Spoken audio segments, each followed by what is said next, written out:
Hey, and welcome to Unfiltered Therapists, a podcast run by Kindred Roots Therapy Inc. We are here to have real-ass conversations about all things mental health, self-care, relationships, and wellness. No more being filtered. Let's get right to the point. Let's do this.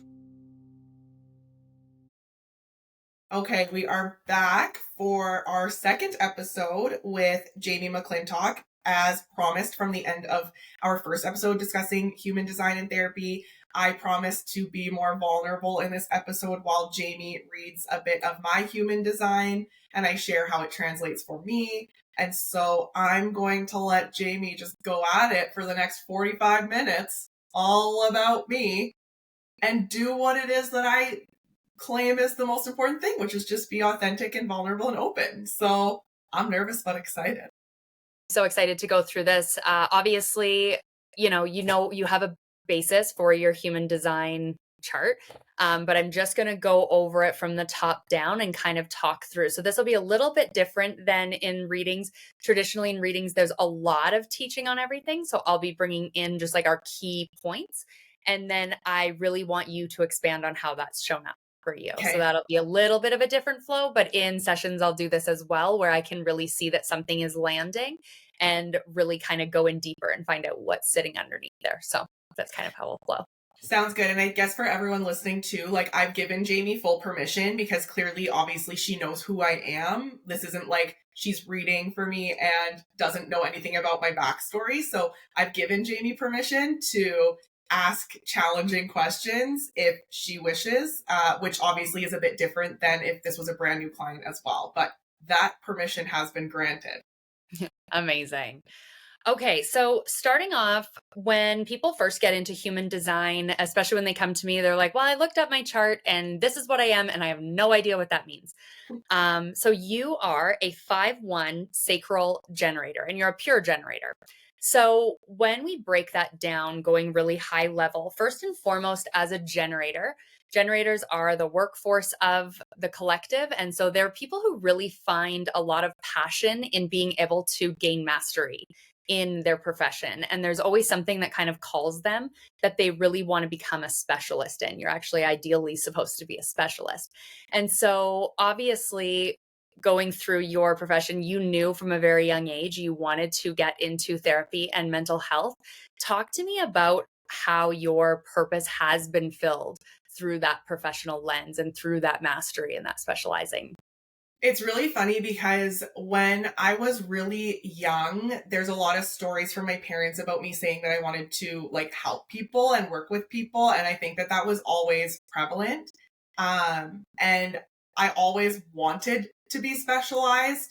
There was a time when I think I was probably like 13 or 14 and Dr. Oz was like the thing at the time. And Dr. Laura was like an expert guest and she was a sex therapist and I was obsessed with her and I wanted to be a sex therapist. And I remember being so young and like Googling like how to become a sex therapist. And there wasn't a lot of like formal trainings and I really wanted to do that. And then very soon after that in my life, my grandma got quite sick. Our grandma got quite sick and was diagnosed with dementia. And I went right into a caregiving role. And in that, definitely started to make connections between like what was happening in my personal life and then my projected professional life, and then became like deeply rooted in being very specialized in working with like older adults and cognitive impairment and caregiving. And I was certain that that was going to be my career for like ever.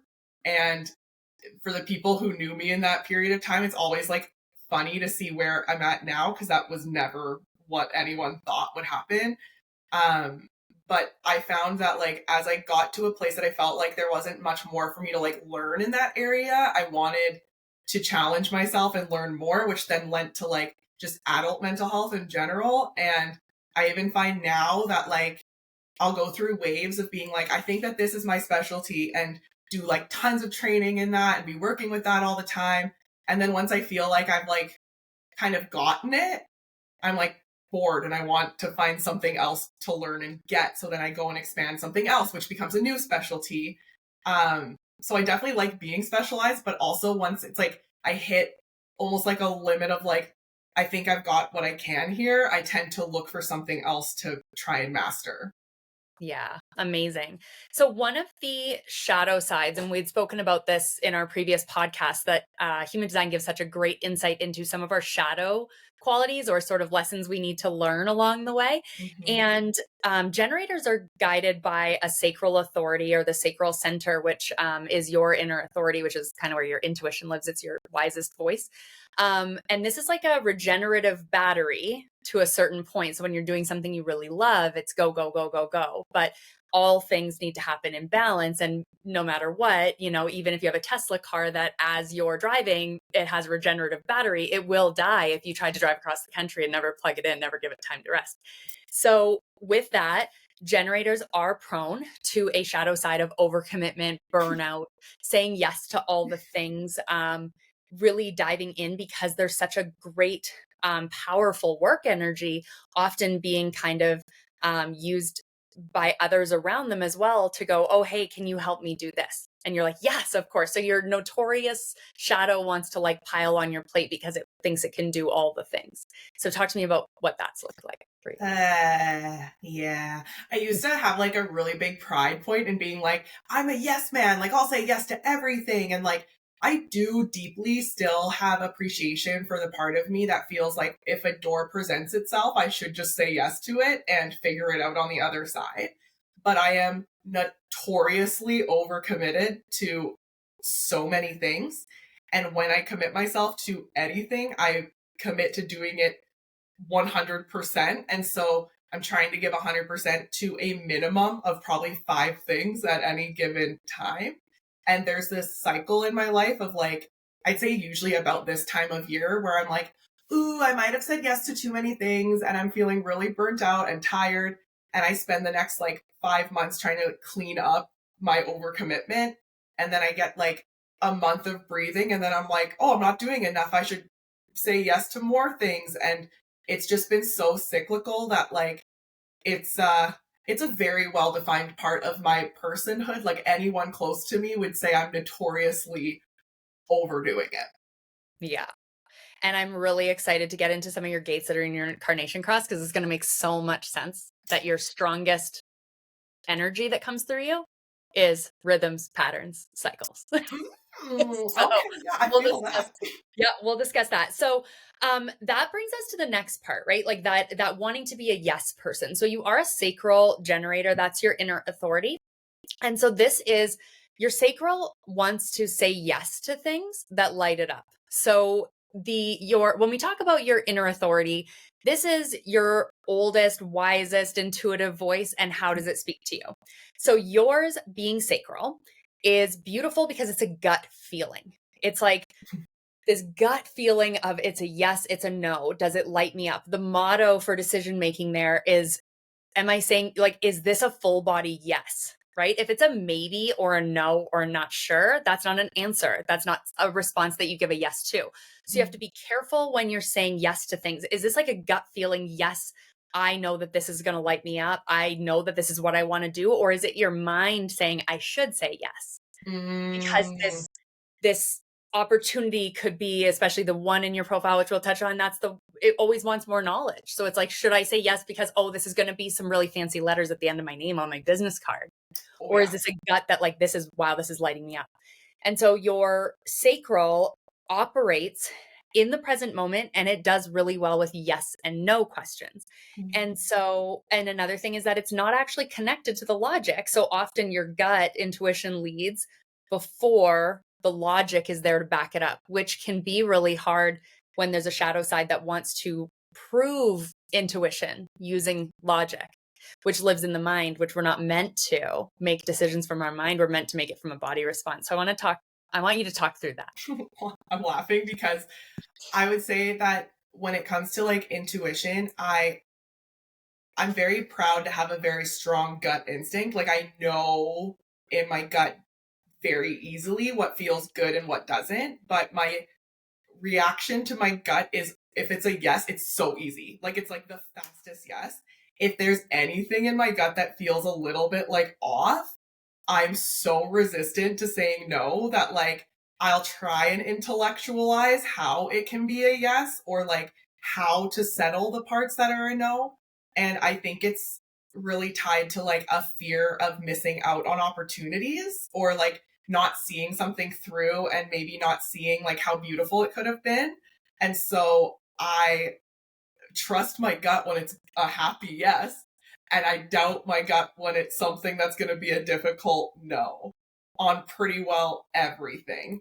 Yeah. And I, in my own therapy journey, like have learned so much about like how I really struggle to actually listen to my body somatically, unless it's good news. If it's good, Mhm. that's the easiest. And I can justify to anyone like, this doesn't logically make sense, but I feel so deeply that it's a yes. And that has served me very well.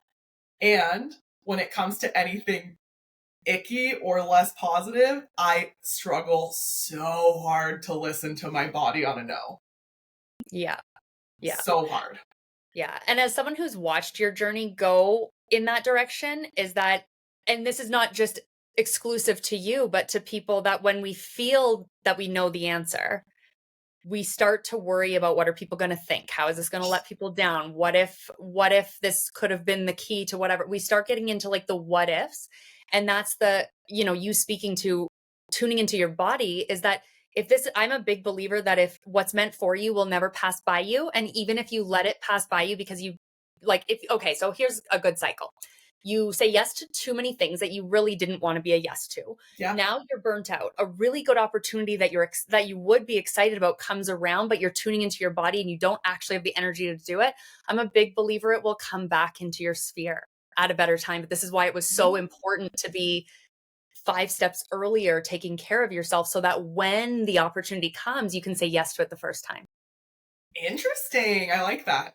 And so it's like the universe won't let it go by you if it's something that's so important. It's just a matter of like, what state are you in when it gets there, Mm. right? Mm. Um, and so when we see that cycle, it's really important to tune into your body and understand, having good self-talk with like, it's okay that I say no to this thing. I'm human. I'm allowed to have boundaries. Could I do this job? Could I and do I want to are two different things. Should I and do I want to are two different things. And so getting really in tune. And two things that are really important that I know I've spoken on before. The sacral operates really well in yes and no's. So a good exercise to do when you don't know to trust your body response, I mean, you always know what a gut feeling is to have someone ask 100 yes and no questions in a row and just watch how your body, and it can be something as easy as what to eat. It could be a big thing, but it's not about what your answers are. It's just like how, oh yeah, that's what my body sounds like when it says yes. That's what my body sounds like when it says no. So it's a really cool exercise. Really great in partnerships to educate a partner or anyone around you. Give me yes or no options. I do better. Big time needs to kind of be in the environment to feel it sometimes. So it's not as good with like future thinking of, do I want to say yes to this 6 months from now? It's kind of like, I'm here. So the strategy of a generator is to respond. And so the idea with responding is, the strategy of how to get everything you want is wait until it's actually something to respond to, versus like pulling it out or trying to seek of what should I be doing next. It's kind of like when the next thing is supposed to come, it'll give you an opportunity to respond to it as a yes or a no. Can you think of anything in your journey that's kind of shown up that way? Oh my God, constant. Mm-hmm. I'm constantly like, and I'm getting a lot better, but my whole experience of everything has been like, what next? What next? What next? What next? What next? Like, I'm always like 10 steps ahead. And it's really hard for me to like stay present in just like, it just is what it is, and what's meant to be will be. And I often would like be so fixated on trying to find the answer to a problem that like I'm trial and erroring so many things and wasting so much energy and getting so frustrated. And then as soon as it would be like, I give up, suddenly like the perfect solution would come up and I'd be like, are you actually fucking serious? Like now this is going to happen. I always like think back to this like one time. This is the dumbest example, but like I clearly I like love decorating, for instance. Like anyone that comes to our office knows that I like love decorating. And when I get an idea in my head of what I want or how I want it, I'm like, it has to happen. It has to happen right now. And I found this like nightstand, one nightstand this time, like, and I wanted it so bad. It was at Winners and I couldn't find the second. And I started getting like obsessed with trying to find this nightstand. And I drove to like every single Home Sense and Winners in Calgary. And I went to Edmonton for a weekend. I did the same thing and I couldn't find it anywhere. And I ended up getting so frustrated and being like, well, obviously this isn't going to happen. And I ended up just like settling and found these two other nightstands. Literally 2 days later, after I get these other nightstands, I go to the Winners right by my house and there's two of the other nightstands that I was looking for. And I feel like that is the like story of my life of like, why couldn't I have just been patient and waited for it? It would have happened. Like it didn't need to be right now. And so I'm learning, and it's still very hard to just like let it be until it's supposed to be, because I just want to control it to happen now. I'm so excited to dive in deeper on your incarnation cards. I'm so excited. So I'm just going to briefly touch before we move on to that, because this is going to be such a great segue. Every human design type has a red light and a green light, right? Like it's the not self theme is the red light, something you're out of alignment somehow. And that's frustration for a generator. And the green light is satisfaction, right? And so that's like the alignment theme. So when you experience that frustration, sometimes it's all out. You know, I always say take a pause and go, okay, I'm feeling frustration right now. Is it because the universe, it's like delivering me this frustration to say, hey, take a breather. Hey, slow down. Hey, instead of actually driving all over and shopping around for an entire day, depleting your energy on your one day off a week, actually you need to rest because there's going to be an opportunity. So frustration will be just like a good signpost for either you said yes to something that you should have never said yes to and you feel frustration off the bat, or you're just feeling a little bit stuck and it's the universe is asking you to have a rest, go for a walk, literally just get up and go drink some water, like go do something that kind of breaks the cycle of where you are right now. And then it'll start to flow again. So that's a really good signpost. Whenever you're starting to feel that, it's like, oh yeah, so it's just asking me to step away from this for a second, release attachment to the outcome, whatever that is. So it's a really good moment. So when we talk about the incarnation cross, these are, everybody has, you know, different ones, and they have 4 main gates or gifts that are made up of this. So this is a really good indicator when I do readings and people are like, I don't know what my path is in life. I don't know what my purpose is. I don't know what the hell I'm supposed to be doing. I don't know who I'm supposed to be. Right? This is the number one thing that I start to look into of what, because all of this is sort of like the purpose that they're here to sort of fulfill, the themes that are going to go throughout their lifetime.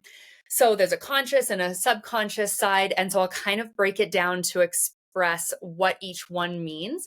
And then I'll talk about the whole cross, like how it all weaves together. So first and foremost, your strongest gate is gate 5. So this is the gate of fixed patterns, rituals, routines, cycles.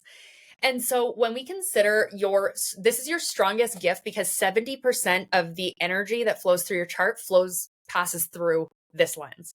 So this is kind of like something that would be seen in all areas. And it's actually the light that you're here to shine. Like it's what people want to see. It's what you were put here to do. And so on a low or like on a really high side, so every gate has a high expression and a low expression.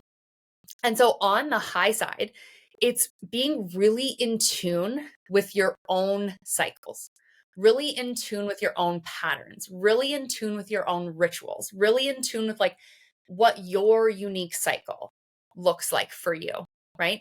Knowing when it's time to rest, being in tune when it's time to not. People tend to do really well when they understand their cycles and don't get so rigid about them, but go, yeah, I know that this is a down part of the year for me. Or on this 1 week every month, I don't have a ton of energy. I'm not going to say no, I don't want to be social, right? Like getting very in tune with those. On a low side though, is being either really rigid. So you can find people here can be either really rigid about my day needs to look XYZ, or they actually, and this is something I want to speak to with you sacrifice your own tuning into your own cycles and what you need to take care of yourself to say yes to everything else, to say yes to everyone else. Actually, I guess we should touch on the 5-1 at some point in this, but the 5 part of your profile is the challenge solver. It's like the person who wants to fix things. So you can actually ignore your own need for ritual, routine, cycle? How does that show up for you? I feel like I look at my quote unquote downtime as the last resort option. It's like it's a gift that gets given if I've effectively completed all of the things that I've committed to completing. And so if I've promised that I'm going to, you know, do a meeting with you once a week, then I'm going to meet with you once a week, even if it means that giving up that hour is going to screw up my sleep routine for the next 8 days. If I want to, go away for a weekend, but I realize that like I didn't get people back paperwork that I was supposed to get them back and I should have had that done by now, I'm going to like cancel whatever my plans were to just like stay back and make sure that that paperwork gets completed. And it's like this constant, like as soon as my to-do list is empty, then I can go back to doing the things that I know are good for me, and continuously recognizing that like that list is never going to end because I cross off 5 and 6 get added. Like, so it plays really not nicely with the part of me that wants to say yes to everything, because that list is always filled, and that list or that person in me that wants to say yes to everything would actually be panicked by having nothing on a to-do list. But then having a full to-do list means that I can't take time to take care of myself. And so it's very like counterintuitive. And I'd say it's like a consistent push pull that I just like feel like I'm navigating in myself. Yeah. And I think so much of this too is like being in tune with your own rhythm and ritual routine. And this also holds such a big part of like trusting in divine timing, trusting that when it's the right time, Mm-hmm. it'll come for you, like it'll come back into your sphere. Right. And so I think when I see this, it's like it is such a habit breaker or creator. And first and foremost, if I had somebody sitting in front of me in a reading, is like get curious about what the impact of not having rhythm and routine. What is the impact of pushing that off and letting your own need for those cycles or trusting in timing, including your downtime? Like I can trust in my need for downtime because it's going to make me more efficient when it is the time in my routine to do work, which is Right. not 1 a.m. And Right. I want to share like when we were sitting in so the whole office, I mean, we're entering cold and flu season. Everyone kind of had cycled through not feeling great. But you, from my, noticing over the years, have a cycle of pushing yourself almost past burnout into illness Mm-hmm. and letting that be the only excusable time for rest. Yes, without a shadow of a doubt. And I almost have it cyclical to an exact week every year that and I get sick. Like I can't lift my head off of a pillow, and I'm like, I'll joke that like I'm like fully deceased for a week. And then the cycle is by the end of that week, I feel major guilt for what got quote unquote dropped in the week that I was sick. So I come back and I absolutely send it to catch everything up and also feel like I'm a better person on the other side of being sick. Like I almost feel like I have to like make up for having the downtime to literally heal. So I have to like prove to everyone that like I can manage this and then go back to being at like a moderate level of burnt out as a result of that, and then I'll sustain that until I get to like my next major sickness and then do this all over again. Yeah. Yeah. So that is the shadow of rhythms and routines. Hmm. Yeah. When you have misaligned rhythms and routines, this is what happens. Hmm. So just like in IFS work where it's like we have to mature that part, we have to mature that thing. It's like, okay, I'm a person who recognizes I actually do well when I have like my own rhythm. There's a lot of individualism in your chart as well. So it's kind of like your own rhythm, as everybody should set their own ritual routine. But do I want this immature version of a cycle? Hmm. Or would I like to mature that into a way that feels more sustainable and aligned with me? Yeah. Right? What has the impact been? What opportunities have I not been able to be a part of to its fullest capacity and enjoy because I insist on clinging to getting rigid to this routine of burnout and illness and success, and then burnout and then illness and success. You are rigid in that routine.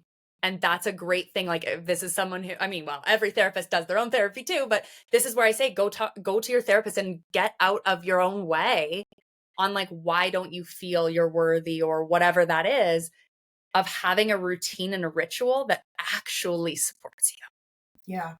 Right? It's really funny because, like, I think in the last year, this is something that's like become really apparent because obviously in like growing the business, I'm supposed to be transitioning into being able to like not be like, let's say, having as many sessions in a week, or like having the downtime to just like enjoy my life and just like be proud of the business that I've built. And anytime that I start to get to a place where like I feel like I have the opportunity to actually step into like a more slowed down lifestyle, or like quote unquote like reap the rewards of the work I've put in to get here, I start to panic that people will think that I don't work hard enough, or that I'm taking advantage of them, or that like I think I'm better than them. And so like how dare I think that I can have a slower life pattern if everyone else can't? So then I almost feel like I have to keep being burnt out in order to like stay connected or like be relatable. And if I'm not, then it's going to look like I'm out of touch. I'm too privileged. And I find that like I definitely have an attachment to like a shared narrative of suffering that I'm like scared to let go of, because I don't know how I'll be received on the other side of that if I like do the thing that I know I should. So it's deeply confronting. And honestly, like, and a really big vulnerable point is, as I look at, you know, the next few years of my life and I imagine wanting to be a mom, like realizing that my life is going to ultimately be disrupted, and that I will add this role of parenthood that will give me every excuse under the book to consistently stay burnt out. But I also will inevitably have to choose to let go of the type of burnout that I've been so attached to in my career, that there's like an existential crisis for me internally on like, how can I do that? And I definitely still have attachment to like, I'll just figure out how to still maintain the way that I work and maintain trying to be a quote unquote perfect parent, even though there's a whole other part of me that knows that that is not going to work. So I can still internally like hear the push and pull and play like feeling and logic, get to the right answer, and then still have this like little whisper that's like, but what if you can figure it out? But what if? Like, oh, Yeah, and trying to silence that is exhausting. for sure. Well, and this brings it into a good segue into the next gift on your conscious side. So if we have the sun as your 5, we use our earth as our benchmark of like what grounds us in this, right? So if your sun and what you are here to learn is the importance of ritual, routine, boundaries, everything that works for you in order to see that. What grounds you in it is the gate of change, but this is all about like being a motivational speaker, gaining wisdom over time through your own experience, and then actually communicating it. So when we are in a low expression of this gift, when maybe the shadow's at the wheel a little bit more, it's like kind of boredom because nothing interesting is happening. It wants to just keep creating change, new adventure, new things, bring others along with them, like irregardless of the consequence on other people or on you, to just keep seeking new, right? Mm. And changing for the purpose of just not wanting to be bored. But the high side of this is being able to actually recognize where you have had these experiences and what you've gone through, and this allows you to relate to others and then communicate about those experiences. So I see it as like being able to communicate what it looks like to burn out and to go, and to go, what's next, and say yes to all the things. And I want to do 5 things. And so what grounds you in your ability to be highly expressed in this is to be able to communicate the story of what it looks like when you didn't. Mm-hmm. Right? And all the stories that come up of why you should look at all the success I've had because of it. And it's like, do you not trust that you would have had that success no matter what? You would have just enjoyed it a little more along the way, Mm-hmm. right? And so that's kind of like how those two play together. Um, And on the unconscious side of this, so when we have our unconscious sun, this is all about like the energy that you actually need to embody in order to be magnetic. It's why people are attracted to you. It's why people want to come into your circle. Um, and so you kind of have to really be embodying this. So on a certain level, it's like, why are people attracted to you? Well, this is the gate of realization. This is 47. This is like the eureka moments, the aha moments. They're attracted to you because something about being in your sphere allows them to have these big breakthrough moments, obviously highly identified within your industry. Yeah. And so on the low side, this looks like someone who might feel a lot of like anxiety, pressure, being oppressed, being kind of held down.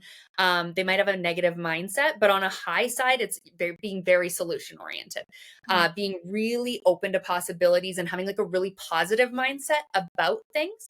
So when we consider this, it's all about like communicating to people are attracted to hearing about your plot twists, your own eureka moments, your own things that went like 1 minute you're doing this and the next you're whatever, and how you've traversed through those like bumpier, more challenging times. So let's speak to that a bit, how that's shown up for you. Yeah, I feel like that's actually something that I am in my like high expression in, like on a really regular basis. And I actually don't know if I can think of times where it wasn't that. Like, I feel like this is something I'm really comfortable being rooted in. And I definitely have a very, like, the way I look at everything, every challenge is like when there's a no or a barrier, I'm just like, so then what? Like, I just gotta like find a different way.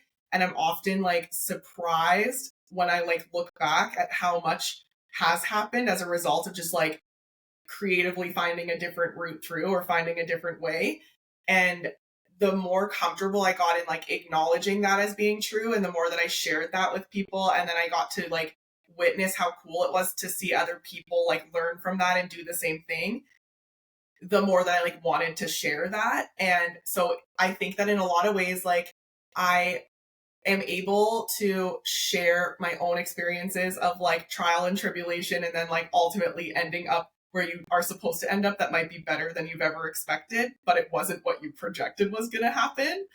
Um, Saying that, like, I also know that one of the ways that I'm able to like introspectively see when I've hit my own wall is when I realize that like I'm talking to, let's say, a client and they're sharing something that's hitting really close to home for me. And suddenly I'm like, I don't have a answer, or like, I don't have a way forward for this. And I'm like, ooh, that's because there's something that's like showing up for me where I feel stuck in same mentality. And whether it's that there is a way forward that I can see or there isn't, something that I do that I know is a highly contentious thing in the therapy space is self-disclose. And I'm a very big believer in self-disclosure because I think it builds connection and trust, especially like, yes, when it's appropriate, but I will self-disclose quite a bit about my own experiences of being in a similar headspace and what's helped or doesn't. And not because I'm like, so you do this too, but I'm like, where does that land? And I find that like that level of relatability is what ultimately has made my therapy career successful. Because when I wasn't doing that, I just didn't feel like I was getting anywhere with people. I don't feel like people felt understood by me. And so the more that I struggle in my own stuff, the more I realize that if I can work through this, then I can help other people work through this. And then I can give them the gift of those aha moments, which I always say I'm like addicted to that eureka feeling, like addicted to it. I love it.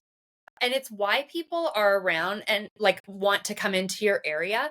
And when we talk about aha moments, it and sharing this, are you going to share it as a glass half empty or a glass half full? Like if you're able to kind of pull that silver lining out of there, I had said, I'd heard somebody say, it's okay to not be super vulnerable. It's okay to wait until you're sharing it when it's a scar, not a scab. Right. Mm. So, but it's also vulnerable to say to someone, I don't really have all the answers figured out. This is kind of like my experience with it. And this one hits close to home for me. Yeah. And so I think that the self-disclosure piece, you could see it as a shadow of like, oh, this bad thing happened. I'm going to shut it down. I'm not going to share it with anybody. And it's almost a disservice because your willingness to go, I was there and I don't really have it figured out, gives permission to somebody else along the way to go, it's okay that I don't have it figured out. they're in this industry and they don't have it figured out. Maybe we don't all have it figured out, you know? Like Yes. there's not some like end of like graduating therapy that like you ascend to and then you just have all the answers. And it gives permission. It's an aha moment in a different way that you can facilitate in that moment when you see it as like some sort of a thing that you need to like hide, or there's no good in it at all because you don't have the answers. There's no good in it. It's like it could still have a layer in there that's good for someone else. Yes. So it's really So good true. that way. And what keeps this one grounded is gate 22 for you. So this is the gate of openness. So this is all about like emotional grace and really being able to like creatively express emotional grace, emotional intelligence. And so it's the ability to be emotionally open through active listening. And so, of course, on a high side, it's like being really good at handling hearing people and having grace and letting them have a space that they can talk about this. On a low side though, there can sometimes be a struggle with like moodiness, or that would be more of like an emotional immaturity at that point, right? Like that's something contentious, or you know, you don't really want to be open with them. You're being kind of like maybe projecting some stuff on them could come in there too.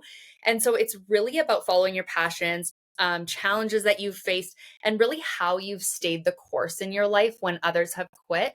And then in that emotional realm as well, right? Like how have you stayed the course when it feels vulnerable and annoying and painful and whatever? And even in your business, what does it look like to stay the course when it's not going well? When shit's hitting the fan? It's not all glamorous, and we're not all on like yachts. Entrepreneurs are like the like, yeah, I got into business to work 80 hours a week. Yeah. Perfect. Woo! Yeah, exactly. So that can happen.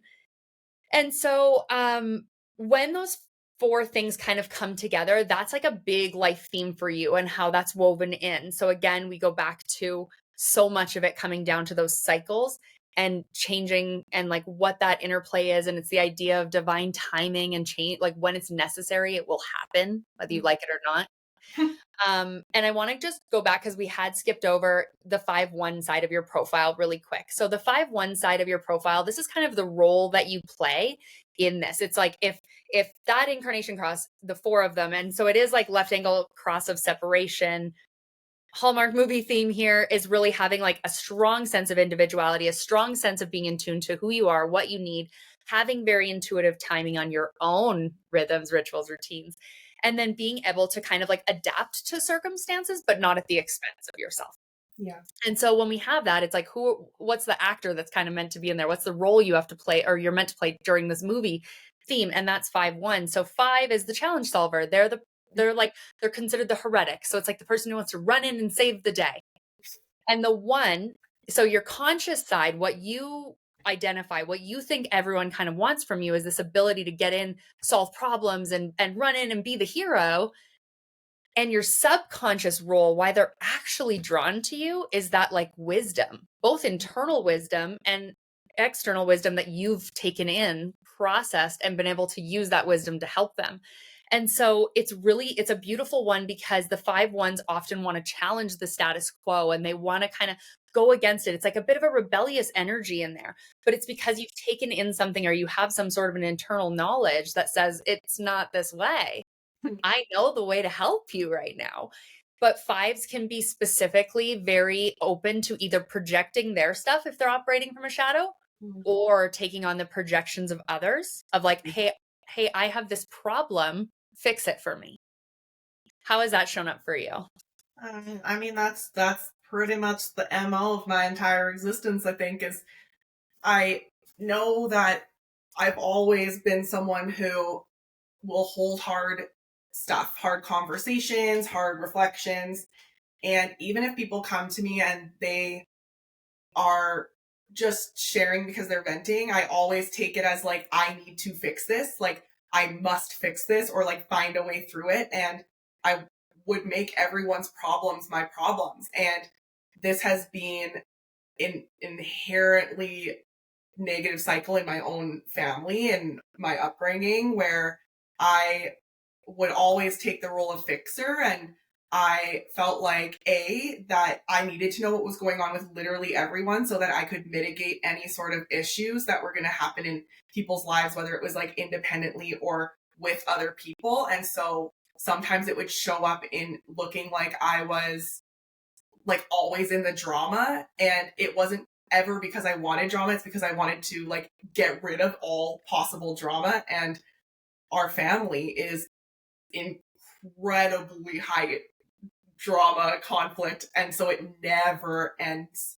And I would put my own individual relationships with people at risk to try and solve everyone else's problems instead of just dealing with my own individual relationships or my own needs in those moments. And I realized that, you know, as I get older and, you know, not just because of my line of work, but just my own personal reflection in it, that like I will sacrifice my own integrity to try and fix problems for other people, which only creates further problems for other people and myself. And I've had to learn that the most, you know, heroic thing, if we want to say that, that I can do is actually just stay deeply in alignment with what I can and can't do. I found the principle of stoicism, like the whole philosophical understanding of stoicism a couple years ago. And it was so transformative for me in like being able to define what I do and don't truly have control over,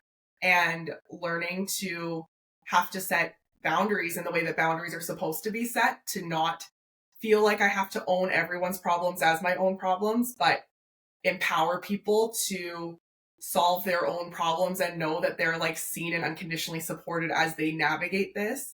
And this has been probably the most confronting lesson of my like coming of age experience, and continues to be. It's probably the number one thing that I have to be aware of, is not trying to solve every single problem and make it my own. Yeah. And I think it's so important when we talk about the like 5 versus the 1, is that you think your role of why people need you or want you is 5 to fix the problems. When in reality, it's actually just the right people want that wisdom, that, you know, intellect, like that, being able to kind of tap in and riff with that knowledge base that you have so that they can have their own eureka moment. Like you can see how it all plays around here.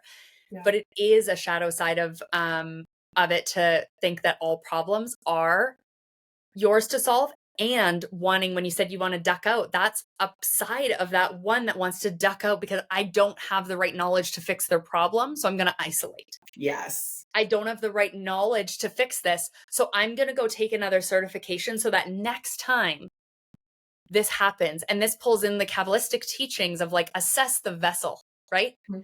Am I trying to fix somebody from an empowering space where I'm trying to, or help them, I should say, trying to help somebody from an empowering space where I'm just simply sharing internal knowledge that I have, and then I can use my own internal wisdom to know that they can choose what to do with this. Only they know the right answer for them. Or am I helping them from a disempowering way, which is creating codependency? And Mhm. now I'm just the family fixer. And I Yes. really want to challenge you on talking about that, because we have worked so hard on that role of being the family fixer for you. Yeah, I think, you know, like as of late, like I've been very confronted in my personal life about how much enabling I've created in cycles that I would be the first person to persecute and say like, I can't believe that this still happens this way, or that this person hasn't figured this out, or that this person hasn't figured it out, without taking any accountability for the fact that I enabled those cycles to be the way that they were by trying to quote unquote step in and just fix it. And in fixing it, I just allowed people to continue behaviors that I was disempowering them by believing they weren't capable of confronting themselves, and thinking that I'm doing that from a place of love versus a place of robbing people of their right to be upset, and robbing people of their right to face the hard, fast truth of the things that they need to confront in order to change their own cycles. And when this really came to fruition and I was forced to really confront the part of me that could no longer enable, the subsequent damage that all came to light was really hard for me to watch, because I had to also radically accept that it probably wouldn't have been that big of a crash if I had not tried to intercept for as long as I tried to intercept. And so now, you know, like on a learning side of it, what I'm realizing is that in just trying to fix everything or do everything for everyone, I'm also essentially deep down saying, I don't think you're capable of doing this yourself. And I don't like that. Like that doesn't land. And so I've been really trying to change the narrative in my head from like, just do the right thing and fix it to like, just do the right thing and allow people the right to see that they're capable of doing what they need to do to get out of this, which has been not only like massively confronting, but transformative in my personal life and my professional life, probably in the last year. Yeah, amazing. And I think somebody had said this in, I want to say it was one of my Kabbalah teachers that said, so there's a big belief that we all have a karma that we're kind of here to heal. And so it's like before you decide to get involved in helping someone, make sure your involvement isn't interrupting their karmic Hmm. process, right? Yeah. Because it delays it. Like if it's a karma good or bad, they came here to heal something and you're robbing them of the opportunity to learn that lesson for themselves or even gain that empowerment knowing that they can do that. There's a self-trust theme. And to touch on this super briefly, but like we look to like a nodal, like the north and south nodes in your chart to kind of tell me the storyline of your life from birth, kind of having to like maybe overcome some shadows and familial units and then into what are we bringing forward. And so much of yours on your south sides, both on conscious and unconscious, is in receptivity, and it's in this idea of like getting so lost in the mental process of like, well, how's this going to work, or like a lack of motivation or a doubt. But it's more the shadow characteristic kind of wants to look externally for the answers, wants everyone else to give them the advice, everyone else to tell them, everyone else fix my problems for me. And then it's this unlearning of recognizing that actually you asked for so many opinions, so many external involvements that now you've lost your ability to receive your own inner voice because it's so lost in the noise. And so you have to like outgrow this process. And when you go forward, it's into one is all about creativity. It's all about self-expression. It's all about kind of going your own way, being really in tune to like, it doesn't matter that that's the right advice for them. They're not you. Hmm. And that your path may look different. So what can happen is that once you start to learn, oh man, maybe I asked and the voices were too loud that I stopped learning. And then you start to go your own way. Now you get a whole new lesson of how to trust that inner voice, trusting that that is the right thing, especially when it's different from what the advice would have been from the outside. Yeah. And so what can happen is like on the shadow side, once you get into that territory, is almost like a duck down, duck out, or fall back into old patterns when it feels like it doesn't know what it's doing. Yes. When it's like, oh my gosh, like I feel like I need to go this direction, but what the hell do I know? And it'll fall back into old patterns. So you're just kind of like old patterns, old rituals, old routines. Mm. These are like some of the snapshots that we can see are themes. And really what it is like you're meant to learn. The ultimate exaltation of this journey is learning that the greatest impact that you will ever have is when you stay true to only your process. Hmm.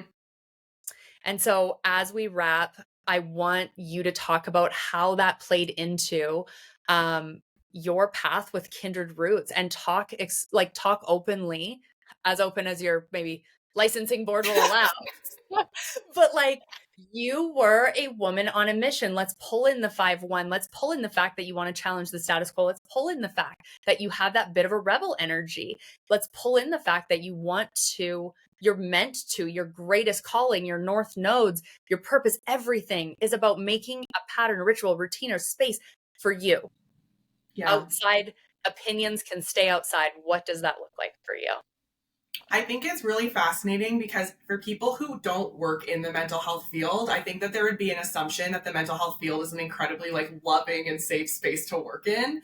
And that's not necessarily true. And there's a lot of standards, whether they're like literal standards of practice that are in your licensing body or expectations of people like in our industry that you need to show up a certain way. And if you don't show up that way, that you're somehow doing literal damage. And because of that, there's an obscene amount of fear mongering in this industry around the way that a therapist, a social worker, a psychologist is supposed to be.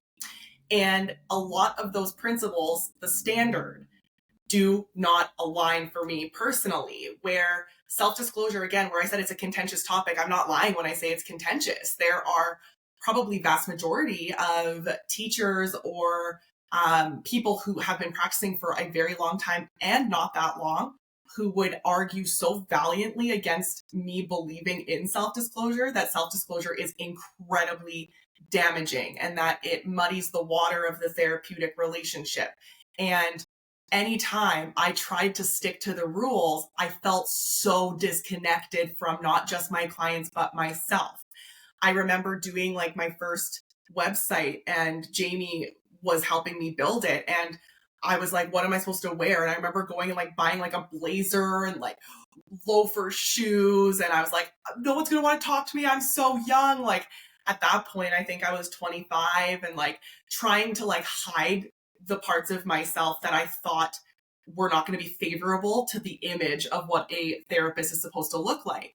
And anytime I stuck to that box, I got nowhere. I got no clients. I made no money. I lost money on everything. And I started to see it like something's wrong with me. Like clearly I'm the problem. And slowly over time, when I'd hit a frustration point of not doing what I just felt like I wanted to innately do, which was wear a comfortable sweater and a pair of slippers and wrap up in a blanket and talk to someone as if they're just someone I care about in my life, I would just kind of slip into it. I'd be like, you know what? Like, fuck it. I'm just going to do it my way. And the more that I just like accidentally did it my way, the more that I saw that I was actually starting to get the responses that I was looking for. The more I like looked forward to my sessions with my clients, because I was like, we're getting somewhere. I feel connected. They feel connected. And I was really scared to tell the public how I was operating, because I was so afraid of how my industry would receive me in doing that. And I remember it was, I think January 2023, and we were revamping the website, and Jamie really challenged me to just be like, if you weren't so afraid of just saying what it is that you believe in and doing it, how would this website look? What would your mission and vision be? And I remember thinking, I kind of just have to do it. And if it doesn't work, at least I know that it didn't work, but I was being real and authentic. And I remember being scared shitless of like the way that I was going to say we did things, and authentically showing up as yourself, and, being unapologetic, swearing. Like I remember making an Instagram video being like, are you going to be mad at me as my client if I swear in a session? Like so afraid. And it was not long that once I actually just like let it be what it was to just be myself and show up with the knowledge that I have as a clinician and meet people where they're at, that things evolved so fast. They blew up. They continue to blow up. And a new thing was unlocked in me where I wanted other therapists or clinicians to not be afraid to do the same thing, because it wasn't just good for me, it was good for my clients. And I wanted other people to see that. And I've been so lucky to bring people into Kindred Roots that I had pre-existing relationships with professionally as well, and encourage them to step into themselves.